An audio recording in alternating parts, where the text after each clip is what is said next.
Hello guys, আসসালামু আলাইকুম। Sadullapur Islamic বিনোদনে আপনাকে স্বাগতম। আমি আছি সাদুল্লাপুর উপজেলার পশ্চিম পাশে এক পাথারে। এখানে দেখতে পাচ্ছেন জমিতে অনেক সুন্দর ধান হয়েছে, কিন্তু আফসোস এগুলো জমির মাঝে মাঝে কিছু কিছু শীষ সাদা হয়ে গেছে, যেখানে কোনো প্রকার ধান নেই, অর্থাৎ ঠোসা, যেটাকে পাতান বলে থাকি আমরা, এরকম হয়েছে। কিন্তু জানি না এটা কেন হয়েছে। সম্ভবত এগুলো হচ্ছে পোকার কারণে। গেলে পরে ধানের শীষটা টান দিলে এটা অটোমেটিক উঠে আসে, কোনো শক্তি লাগে না।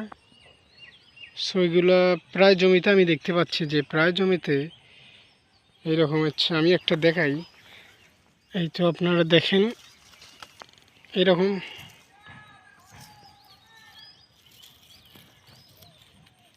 এরকম সাদা হয়ে যাচ্ছে।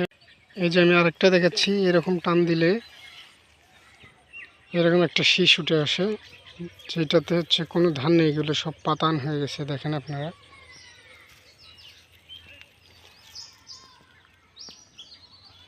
তো এগুলো হচ্ছে এক ধরনের ছত্রাকজনিত কাজ। ছত্রাকজনিত হতে সম্ভবত ভাইরাস, এগুলো ওষুধ প্রয়োগ করা হতো, কিন্তু ঠিকমতো রোগটা না ধরার কারণে এগুলো হচ্ছে এরকম হয়েছে।